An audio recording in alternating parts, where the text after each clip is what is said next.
ఇవి morning news విశేషాలు. ఇప్పుడు 30 మినిట్స్ కార్యక్రమం ప్రసారమవుతుంది. చూస్తూనే ఉండండి టీవీ.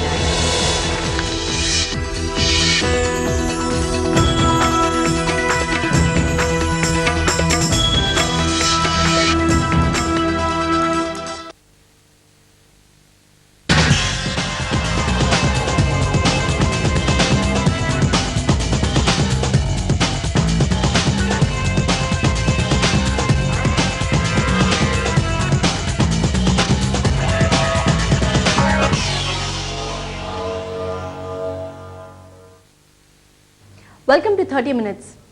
సూర్దాస్ భవన్ 100కు పైగా అంధ విద్యార్థులకు అక్షర వెలుగులు పంచుతున్న అక్షరాలయం. తాను అంధుడైనా ఆగని గమనమే అతంది. ఆ చొక్కారావు ఆ పాఠశాల చుక్కాని. ఒక దీపం 10 దీపాల్ని, ఆ 10 మరో 100 దీపాల్ని వెలిగించే ఆశయం ఆ ఆశ్రమానిది. ఆ అమ్మ ఒడి ఔన్నత్యాన్ని ఇప్పుడు చూద్దాం. మనోనేత్రంతో చూడగలిగితే వెలుతురు పక్షి భుజాలపై వాలుతుంది. అంతులేని ఆత్మవిశ్వాసం స్వంతమవుతుంది. నల్గొండలో ఓ పాఠశాల అంధ బాలల బతుకు చుక్కాని. విద్యార్థులకది అందమైన లోకం. సేద తీర్చే అమ్మ ఒడి, చదువు నేర్పే అక్షరాలయం, బతుకు దారి చూపే దిక్సూచి. అక్కడ విద్యార్థులు ఏకాగ్రతలో ఏకలవ్యులు, అంకిత భావంలో అసహాయ సూరులు. ఒకటనేమిటి, వారంతా ఆటగాళ్లు, పాటగాళ్లు, అక్షరయోధులు. ఆ వెలుగురవ్వల జీవితాల్లోకి తొంగి చూస్తే బ్రెయిలీ లిపి అక్షర కాంతులు కనిపిస్తాయి. జీవితం విలువ తెలిసిన పరమ గురువులు, చైతన్య గీతికలు సూరదాస్ భవన్ విద్యార్థులు. లూయి బ్రెయిలీ వెలుగు బావుట, చొక్కార పాయింట్ టీంపై స్పెషల్ ఫోకస్ ఈరోజు 30 మినిట్స్. అంగవైకల్యంతో పుట్టిన వారంటే సమాజంలో చాలా మందికి చిన్న చూపు, మరెంతో మందికి చెప్పలేనంత జాలి. చాలా కొద్ది మంది మాత్రమే వీరు కూడా అందరిలాంటి వారేనని, అందరితో పాటే జీవించాలని వాదిస్తుంటారు. ఇక అంధుల కథే వేరు. రంగుల ప్రపంచానికి దూరంగా ఉంటూ ఇక్కడి అందాలను కళ్ళారా చూసి అనుభవించలేని పరిస్థితిలో ఉంటారు. ఒకే ఒక్క స్పర్శ, వినికిడి జ్ఞానంతో వీరి జీవితాన్ని సాగిస్తుంటారు.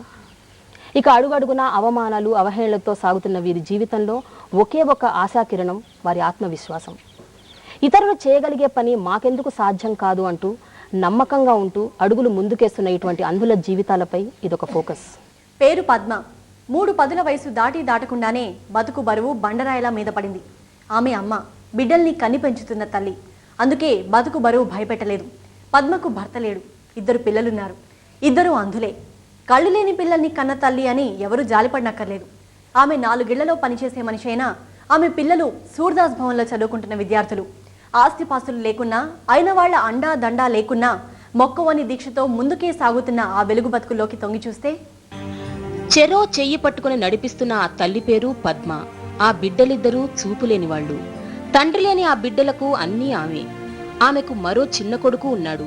వాడిని చదివించుకుంటోంది. మరి ఆ ఇద్దరి కథ, బరువు బతుకుల వ్యధ తెల్లారేదెట్లా అని ఆ తల్లి అంగలార్చిన రోజులు ఎన్నో ఉన్నాయి. గుండె బరువెక్కక ముందే, భవిష్యత్తంతా అంధకారమని భయపెట్టకముందే ఆమెకు ఓ వెలుగుదారి కనిపించింది. అందుకే బిడ్డల్ని అక్కడకు నడిపించుకుంటూ వెళ్ళింది.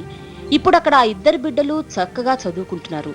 టీచర్ అవుతానంటూ శ్రీమాన్ గట్టిగా చెబితే ప్రదీప్ హాయిగా అమ్మ ఒడిలో సేద తీరుతున్నంత ధీమాగా కనిపిస్తున్నాడు. ఆ బిడ్డలకే కాదు, ఆ అమ్మకు తల్లి ఒడి అయింది ఆ సూరదాస్ భవన్. ఆ పాఠశాల సాక్షిగా ఆమె ఏమంటుందంటే, చాలా కష్టపడ్డాం మేడం, చెప్పుకోవాలంటే దుఃఖం వస్తుందని. చాలా కష్టపడ్డాం, చాలా ఎంత కష్టపడ్డామంటే అంత కష్టం. ఇక్కడ చారు మంచి చూస్తారు, చారు తెలుసు, చక్కర అవుతారని చెప్పేసి ఎప్పటి నుంచి చేర్పిద్దామని చెప్పేశారు. సర్లే, నాకు కూడా భర్త లేరుగా, చేర్పిద్దాం సార్, ఇట్లా మరి ఇట్లా పిల్లల భవిష్యత్తు ఏమవుతుంది, చేర్పిస్తుంది సార్ అని చేర్పించేసారు. సార్ని తీసుకొచ్చి ఇక్కడ చేర్పించాను. నాకే ఇట్లాంటి బాధలు ఉన్నాయి ఆ దేశం మీద అనుకున్నాను మేడం. ఒక్కరు కాదు, 2 ఇట్లా ఏంటి అని. ఇప్పుడు నేను బ్రతకడం కష్టం మేడం. ఒక అబ్బాయిని చదివించుకోవాలి, ఎట్లా ఇంకో అబ్బాయి ఉన్నాడు. ఇప్పుడు నాకు ఎవరు లేరు దిక్కు, అమ్మ నాన్న లేదు, ఎవరు లేరు, నాకు ఎటువంటి సాయం లేదు, నాకు ఏ ఆధారం లేదు మేడం. ఇక్కడికి వచ్చినప్పుడు అలా పిల్లలు చూస్తే బాధ అనిపిస్తుంటుంది. పండు ముసలి దంపతులు. ఆ రామయ్యకు 75 ఏళ్లు. అయినా బతుకు నీడలో తెలియని బాధల వడగాల్పుల హోరు. ఆ పండుటాకులు చెలించలేదు. చెలించింది, వాస్తవ జీవితం నుంచి పారిపోయింది కళ్ళుండి అంధులైన కొడుకు కోడలే. 2 పిల్లల తల్లిదండ్రులు 5.